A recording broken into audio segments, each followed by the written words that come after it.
y a bien des années, je faisais une longue course à pied sur des hauteurs absolument inconnues des touristes, dans cette très vieille région des Alpes qui pénètre en Provence. C'était, au moment où j'entrepris ma longue promenade dans ces déserts, des landes nues et monotones, vers 1200 ou 1300 mètres d'altitude. Il n'y poussait que des lavandes sauvages. Je traversais ce pays dans sa plus grande largeur et après 3 jours de marche, je me trouvais dans une désolation sans exemple. Je campais à côté d'un squelette de village abandonné. Je n'avais plus d'eau depuis la veille et il me fallait en trouver. Ces maisons agglomérées, en ruine, comme un vieux nid de guêpes, me firent penser qu'il avait dû y avoir, là, dans le temps, une fontaine ou un puits. Il y avait bien une fontaine, mais sèche.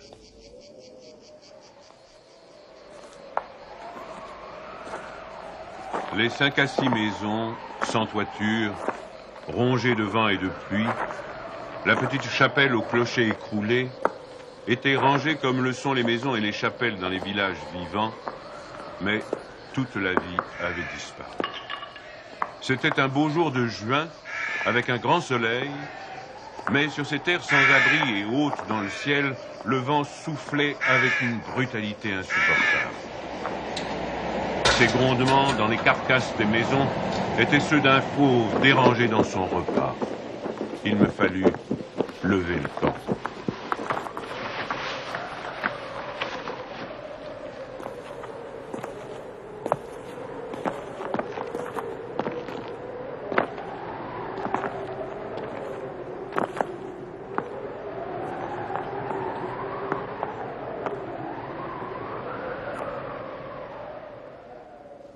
À 5 heures de marche de là, je n'avais toujours pas trouvé d'eau et rien ne pouvait me donner l'espoir d'en trouver. C'était partout la même sécheresse, les mêmes herbes ligneuses.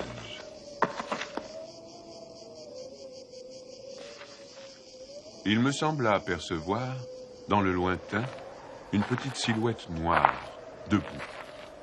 Je la pris pour le tronc d'un arbre solitaire.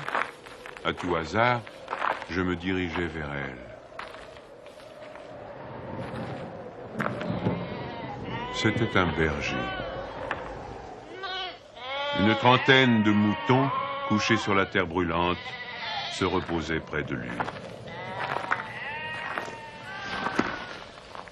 Il me fit boire à sa gourde. Un peu plus tard, il me conduisit à sa bergerie, dans une ondulation du plateau. Il tirait son eau, excellente, d'un trou naturel très profond, au-dessus duquel il avait installé un treuil rudimentaire. Cet homme parlait peu, c'est le fait des solitaires, mais on le sentait sûr de lui et confiant dans cette assurance. C'était insolite dans ce pays dépouillé de tout.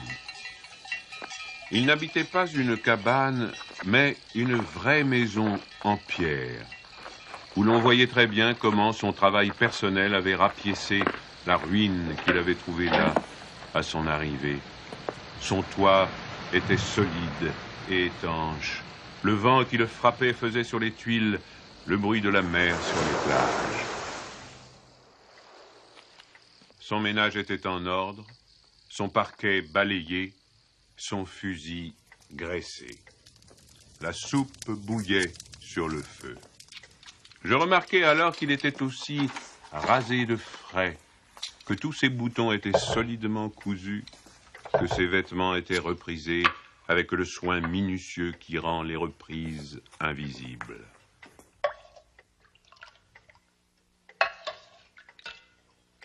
Il me fit partager sa soupe.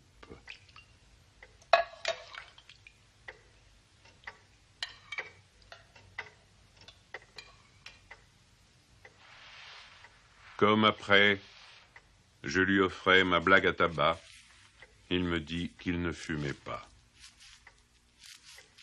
Son chien, silencieux comme lui, était bienveillant, sans bassesse.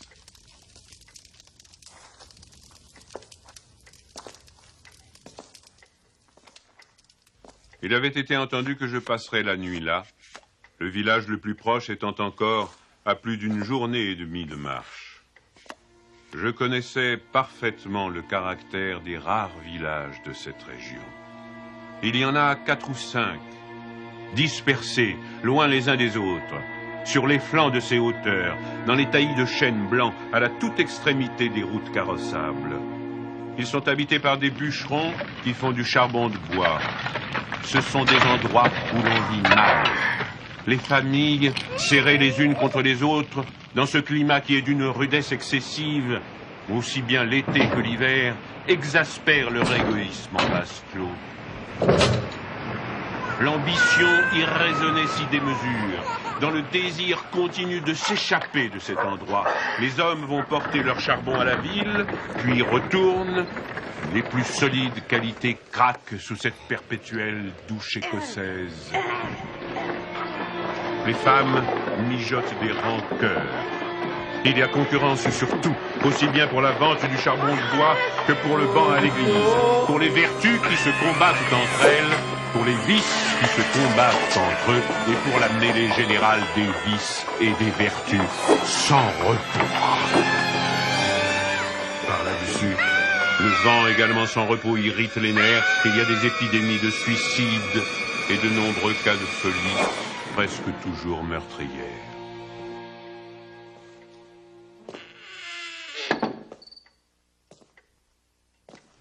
Le berger, qui ne fumait pas, alla chercher un petit sac et déversa sur la table un tas de glands.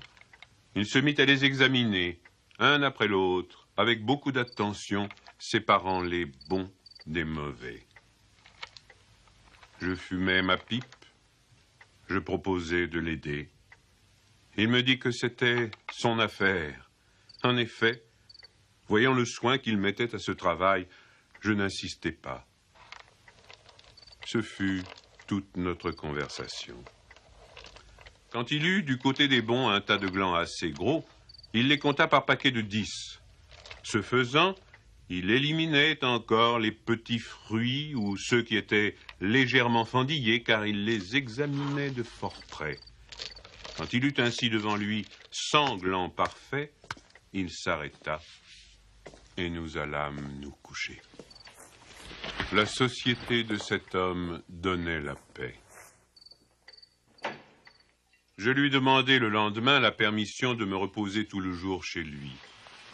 Il le trouva tout naturel, ou plus exactement, il me donna l'impression que rien ne pouvait le déranger. Ce repos ne m'était pas absolument obligatoire, mais j'étais intrigué et je voulais en savoir plus. Il fit sortir son troupeau et le mena à la pâture. Avant de partir, il trempa dans un seau d'eau le petit sac où il avait mis les glands soigneusement choisis et comptés. Je remarquai qu'en guise de bâton, il emportait une tringle de fer grosse comme le pouce et longue d'environ 1,50 m.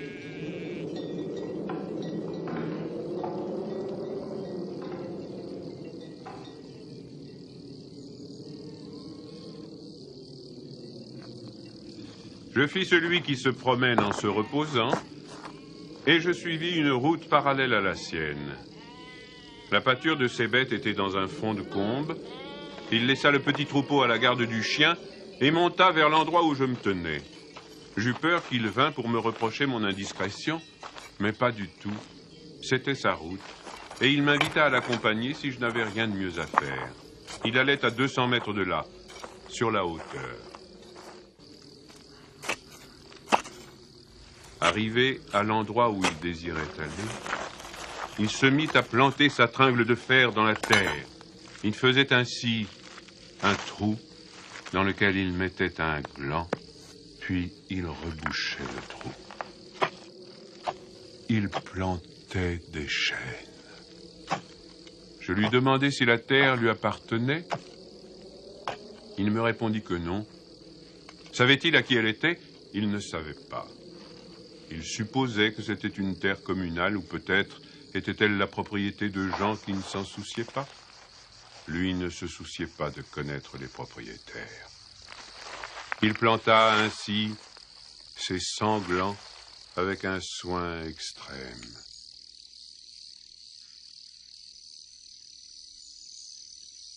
Après le repas de midi, il recommença à trier sa semence.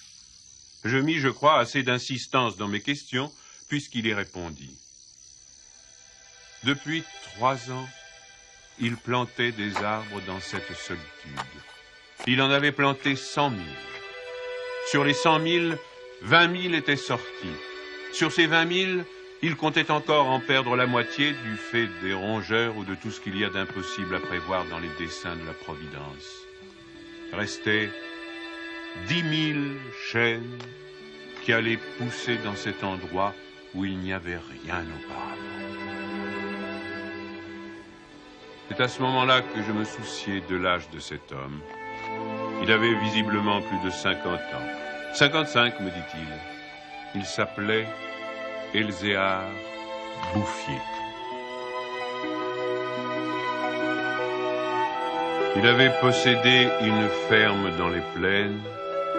Il y avait réalisé sa vie. Il avait perdu son fils unique, puis sa femme. Il s'était retiré dans la solitude où il prenait plaisir à vivre lentement avec ses brebis et son chien. Il avait jugé que ce pays mourrait par manque d'arbres. Il ajouta que n'ayant pas d'occupation très importante, il avait résolu de remédier à cet état de choses. Mon jeune âge me forçait à imaginer l'avenir en fonction de moi-même et d'une certaine recherche du bonheur. Je lui dis que dans 30 ans, ces 10 000 chênes seraient magnifiques. Il me répondit très simplement que si Dieu lui prêtait vie, dans 30 ans, il en aurait planté tellement d'autres que ces 10 000 seraient comme une goutte d'eau dans la mer. Il étudiait déjà la reproduction des hêtres et il en avait près de sa maison une pépinière issue des faînes. Les sujets qu'il avait protégés de ses moutons étaient de toute beauté. Il pensait également à des bouleaux pour les fonds, où, me dit-il, une certaine humidité dormait à quelques mètres de la surface du sol. Nous nous séparâmes le lendemain.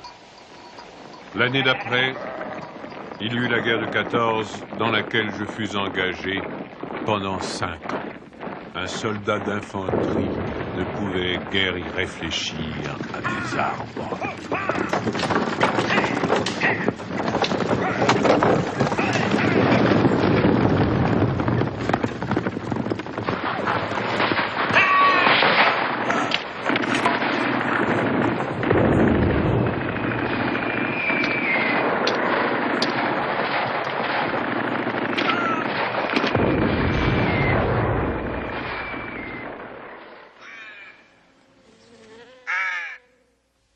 Sorti de la guerre, je me trouvais à la tête d'une prime de démobilisation minuscule, mais avec le grand désir de respirer un peu d'air pur. C'est sans idée préconçue, sauf celle-là, que je repris le chemin de ces contrées désertes. Le pays n'avait pas changé. Toutefois, au-delà du village mort, j'aperçus dans le lointain une sorte de brouillard gris qui recouvrait les hauteurs comme un tapis. Depuis la veille, je m'étais remis à penser à ce berger planteur d'arbres. 10 000 chênes, me disais-je, occupent vraiment un très large espace. J'avais vu mourir trop de monde pendant 5 ans pour ne pas imaginer facilement la mort d'Elzéar Bouffier. D'autant que, lorsqu'on en a 20, on considère les hommes de 50 comme des vieillards à qui il ne reste plus qu'à mourir.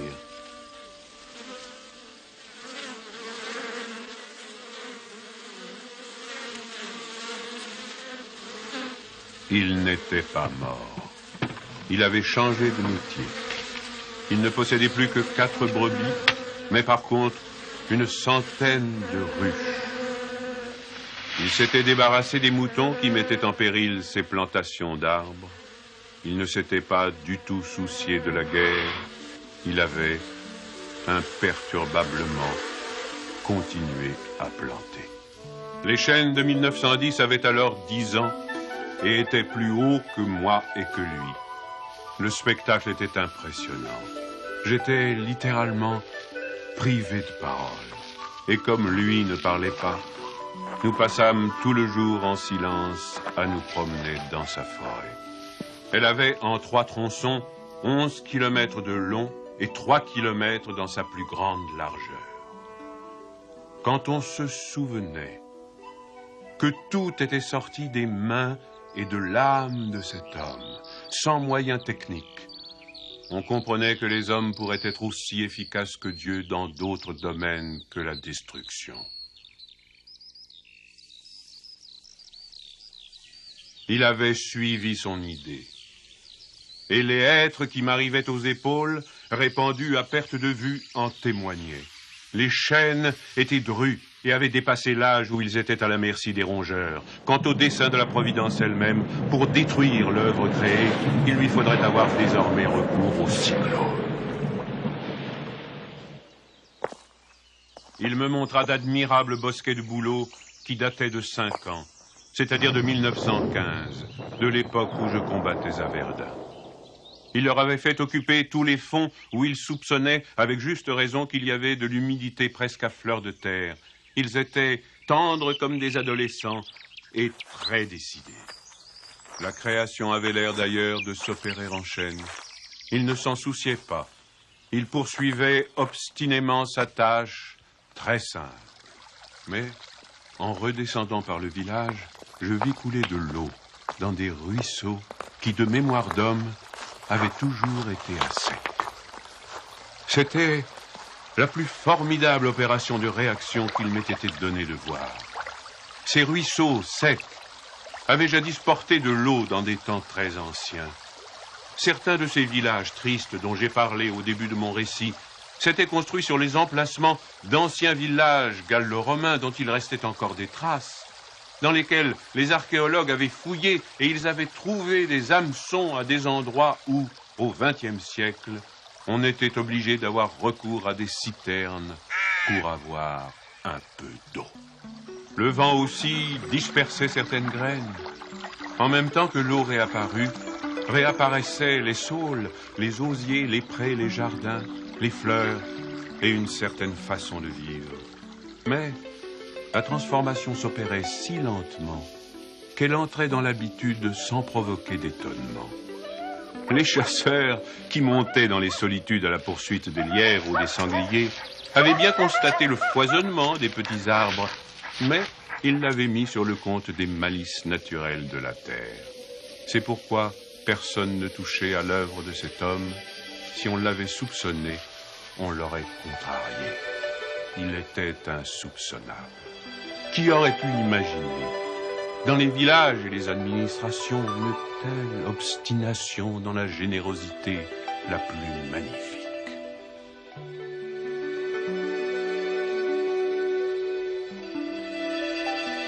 À partir de 1920, je ne suis jamais resté plus d'1 an sans rendre visite à Elzéar Bouffier. Je ne l'ai jamais vu fléchir ni douter. Et pourtant, Dieu sait si Dieu même y pousse. Je n'ai pas fait le compte de ses déboires. On imagine bien cependant que, pour une réussite semblable, il a fallu vaincre l'adversité. Que pour assurer la victoire d'une telle passion, il a fallu lutter avec le désespoir. Pour avoir une idée à peu près exacte de ce caractère exceptionnel, il ne faut pas oublier qu'il s'exerçait dans une solitude totale. Si totale que, vers la fin de sa vie, il avait perdu l'habitude de parler. Ou peut-être n'en voyait-il pas la nécessité. En 1933, il reçut la visite d'un garde forestier éberlu. Ce fonctionnaire lui intima l'ordre de ne pas faire de feu dehors, de peur de mettre en danger la croissance de cette forêt naturelle. C'était la première fois lui dit cet homme naïf, qu'on voyait une forêt pousser toute seule. En 1935, une véritable délégation administrative vint examiner la forêt naturelle. Il y avait un grand personnage des eaux et forêts, un député, des techniciens. On prononça beaucoup de paroles inutiles, on décida de faire quelque chose et, heureusement, on ne fit rien. Sinon, la seule chose utile, mettre la forêt sous la sauvegarde de l'État et interdire qu'on vienne y charbonner. Car il était impossible de n'être pas subjugué par la beauté de ces jeunes arbres en pleine santé. Et elle exerça son pouvoir de séduction sur le député lui-même.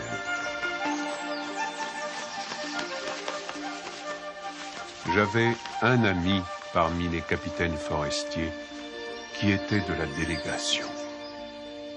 Je lui expliquai le mystère. Un jour de la semaine d'après, nous allâmes tous les deux à la recherche d'Elzéar Bouffier. Nous le trouvâmes en plein travail, à 20 kilomètres de l'endroit où avait eu lieu l'inspection. Ce capitaine forestier n'était pas mon ami pour rien. Il connaissait la valeur des choses. J'offris les quelques œufs que j'avais apportés en présent. Nous partageâmes notre casse-croûte en trois, et quelques heures passèrent dans la contemplation muette du paysage. Le côté d'où nous venions était couvert d'arbres de 6 à 7 mètres de haut. Je me souvenais de l'aspect du pays en 1913, le désert. Le travail paisible et régulier, l'air vif des hauteurs, la frugalité et surtout la sérénité de l'âme avaient donné à ce vieillard une santé presque solennelle. C'était un athlète de Dieu.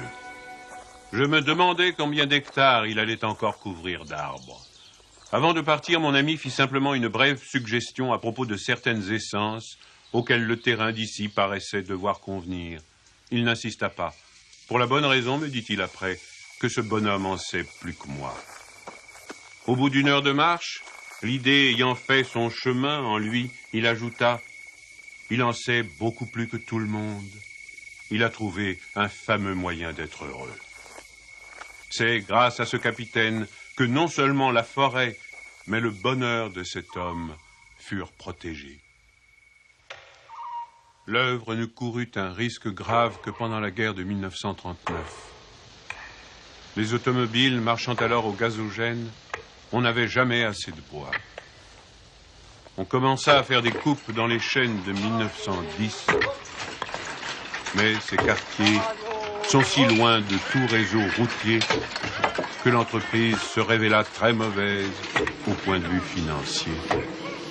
On l'abandonna.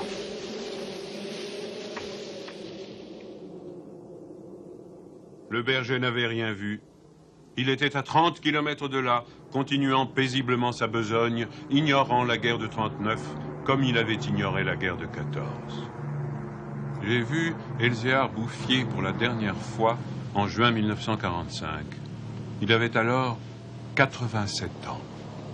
J'avais donc repris la route du désert, mais maintenant, malgré le délabrement dans lequel la guerre avait laissé ce pays, il y avait un car qui faisait le service entre la vallée de la Durance et la montagne. Je mis sur le compte de ce moyen de transport relativement rapide le fait que je ne reconnaissais plus les lieux de mes premières promenades. J'eus besoin d'un nom de village pour conclure que j'étais bien cependant dans cette région jadis en ruine et désolée.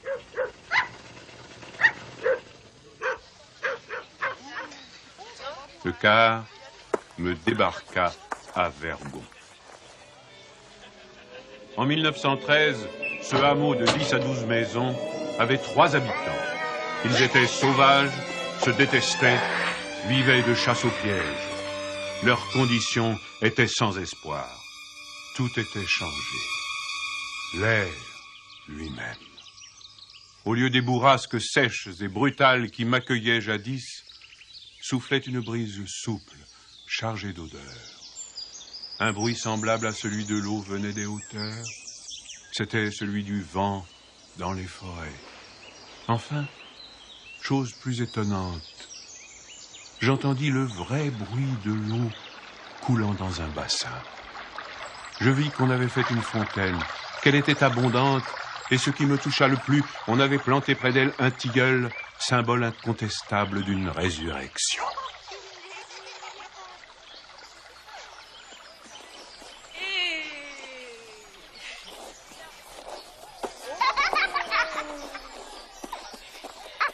Par ailleurs, Vergon portait les traces d'un travail pour l'entreprise duquel l'espoir est nécessaire. L'espoir était donc revenu. On avait déblayé les ruines, abattu les pans de murs délabrés. Les maisons neuves, crépies de frais, étaient entourées de jardins potagers où poussaient, mélangés mais alignés, les légumes et les fleurs, les choux et les rosiers, les poireaux et les gueules de loup, les céleris et les anémones. C'était désormais un endroit où l'on avait envie d'habiter. À partir de là, je fis mon chemin à pied. La guerre dont nous sortions à peine n'avait pas permis l'épanouissement complet de la vie, mais Lazare était hors du tombeau. Sur les flancs abaissés de la montagne, je voyais de petits champs d'orge et de seigle en herbe. Au fond des étroites vallées, quelques prairies verdissaient.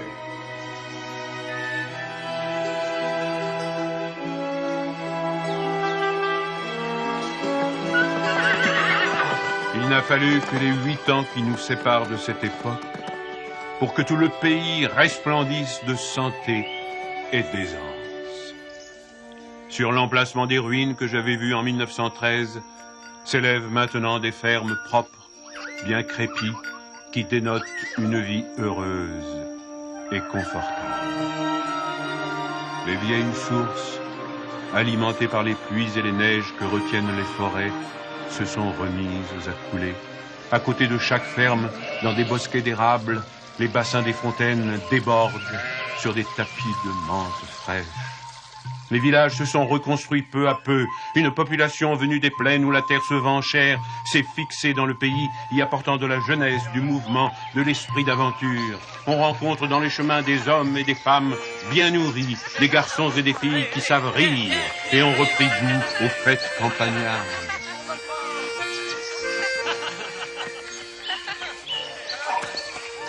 Si on compte l'ancienne population, méconnaissable depuis qu'elle vit avec douceur, et les nouveaux venus, plus de 10 000 personnes doivent leur bonheur à Elzéar Bouffier.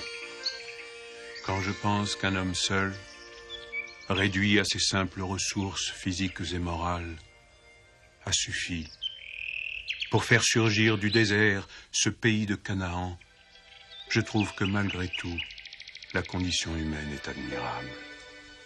Mais, quand je fais le compte de tout ce qu'il a fallu de constance dans la grandeur d'âme et d'acharnement dans la générosité pour obtenir ce résultat, je suis pris d'un immense respect pour ce vieux paysan sans culture qui a su mener à bien cette œuvre digne de Dieu. Elzéar Bouffier est mort paisiblement en 1947 à l'hospice de Banon.